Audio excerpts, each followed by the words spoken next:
Bonjour à toi et bienvenue sur ma chaîne YouTube TJ Go. J'ai quitté ma vie en France il y a plusieurs mois pour découvrir notre monde. Mon but, c'est de te partager mon expérience du voyage et de te faire passer un bon moment avec de la bonne humeur. Et peut-être de te donner envie de faire certaines choses, aller à la rencontre des gens, des pays et des passions. Et pour finir, je me suis rendu compte que le stress, c'est le poison de notre existence. Si tu as l'occasion de voyager sur plusieurs mois, tu te rendras compte.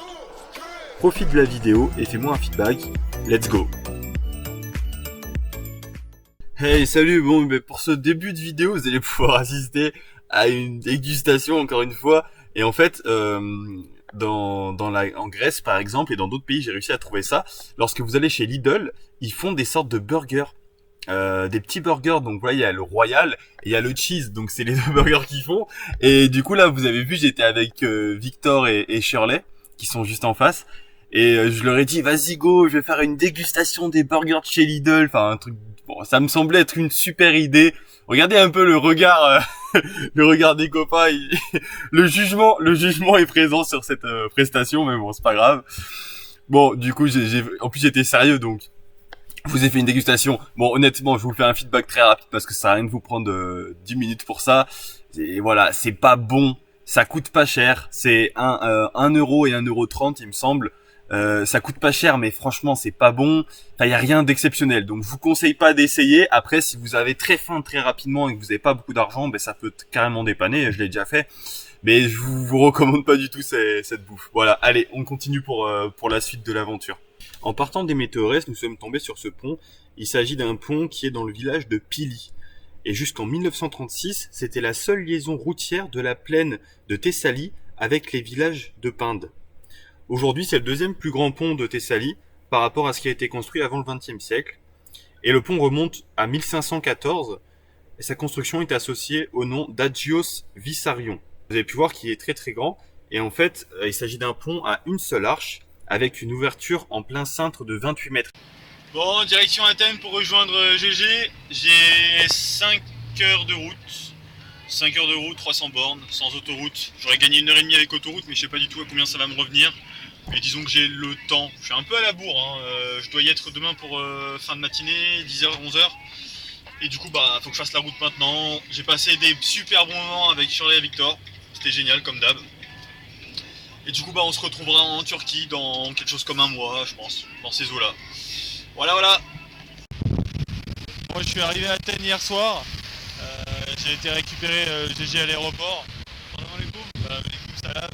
Et du coup, bah là, on est sur la place d'Omonia, la place de la Concorde, que voici, avec un joli sapin, des fontaines. C'est vraiment très joli. Avec un soleil, ça serait mieux. Et je vous fais des petits plans de la place juste après.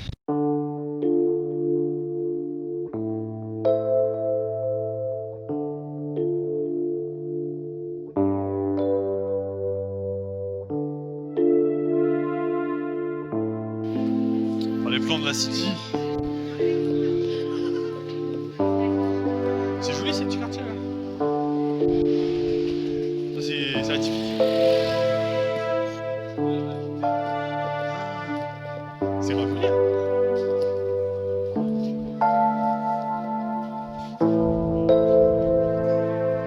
Ah, c'est un resto. C'est là qu'il faut aller ce soir.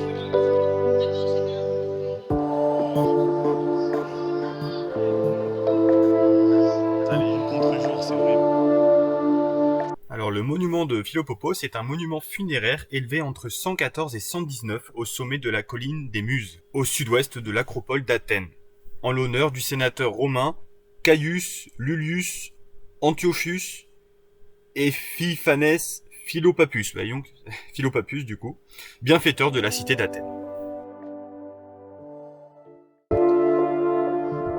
Et moi, c'est un beau pote.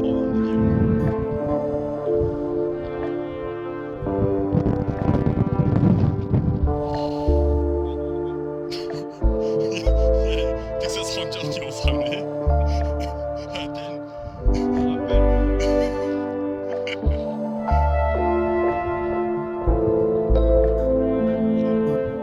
y a pas eu de neige, hein. Bon, ça, c'est ce qu'on va faire demain. Ça, c'est ce qu'on va faire demain. Bon, en face de vous, du coup, il y a le premier stade qui a été construit pour les Jeux Olympiques modernes, en 1896. Le stade Panathénaïque, de son nom usuel en grec, Kalimarmaro, qui veut dire en français « d'un beau marbre », fait référence au marbre dont il est revêtu. Ça quand même. Est-ce que c'est pas beau le stadium? Est-ce que ça en jette pas plein les yeux? Et du coup, le prix du ticket c'est 5 €. Et après, il y a le jockey dans plus, j'imagine, et il y a une sorte de partie souterraine, musée, et ainsi de suite. Wow!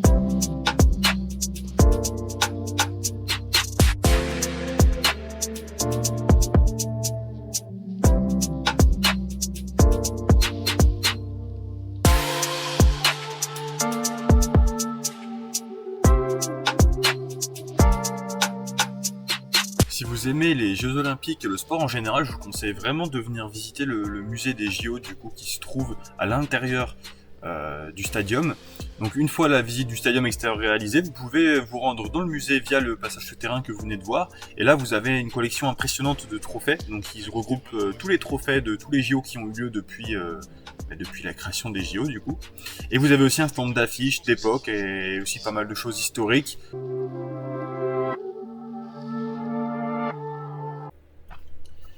L'acropole, du grec polis, la ville, et acro, haute, désigne la partie la plus élevée d'une cité grecque. Servant initialement de forteresse et de refuge en cas d'attaque, il existe de nombreuses acropoles dans toute la Grèce, mais celle d'Athènes est la plus célèbre, culminant à 156 mètres sur un plateau rocheux artificiellement agrandi de 27 000 mètres carrés.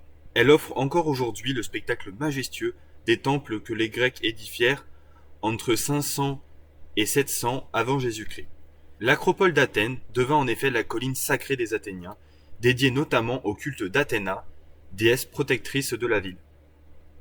L'histoire de l'acropole est agitée. Différents peuples ont occupé le site, construisant, détruisant ou transformant des bâtiments. Le travail d'interprétation des vestiges archéologiques y est complexe. Encore quelques petites infos pour vous. L'acropole a sans doute été habitée dès 5000 avant Jésus-Christ, à l'époque néolithique. Vers 1200 avant Jésus-Christ, les Mycéniens construisent autour du plateau un imposant rempart de 3 à 4 mètres d'épaisseur, donnant au site sa configuration quasi actuelle. À l'est et au nord, ces murs silopéens, terme qui désigne ce type de construction avec de grosses pierres, construits directement sur l'apic du rocher surplombant le site où s'élèvera plus tard l'agora. Une entrée est aménagée à l'ouest, seul côté d'où cette forteresse naturelle est accessible. Des premiers travaux de terrassement agrandissent le flanc sud, il ne reste rien en revanche du palais vraisemblablement édifié. Le Parthénon, le plus grand et le plus connu des édifices de l'acropole, 70 mètres de long, 31 mètres de large, fut construit entre 447 et 432 avant Jésus-Christ par l'architecte Iktinos. Mesdames et messieurs, votre youtubeur préféré vous présente le canal de Corrèze en Grèce. Nous sommes à peu près à 2 heures de route d'Athènes. Et ce qui est assez impressionnant, c'est tout simplement la hauteur. On est haut là quand même. Le canal mesure environ 6 km de long et 24 mètres de large. La tranchée atteint une hauteur maximale de 52 mètres de haut pour une profondeur de 8 mètres. Il permet aux navires d'éviter un détour de 400 km autour de la péninsule du Péloponnèse. J'espère que vous aurez apprécié cette vidéo. En tout cas, j'ai vraiment essayé de mettre beaucoup de plus d'histoire, c'est-à-dire vous apporter beaucoup d'informations sur les lieux que j'ai pu visiter. Surtout que forcément, Athènes, c'est une ville très très importante en Grèce, avec énormément d'histoire, donc je pense que c'était quand même important de marquer tout ça. En tout cas, j'aurais passé très bon moment avec Jérémy, c'est avec lui que j'ai fait toute la visite d'Athènes, l'acropole, le stade et ainsi de suite. Pour la suite de cette aventure en Grèce, beaucoup de choses nous attendent. Il y aura de l'urbex pour contenter tout le monde. Il y aura aussi des magnifiques choses. Le Péloponnèse, c'est magnifique, hein. Je vous laisse un petit peu vous renseigner. Vous verrez, cette partie de la Grèce, c'est vraiment un joyau. Quand on a du beau temps, c'est mieux, mais bon, on fait toujours comme on peut. Allez, à la prochaine, bise!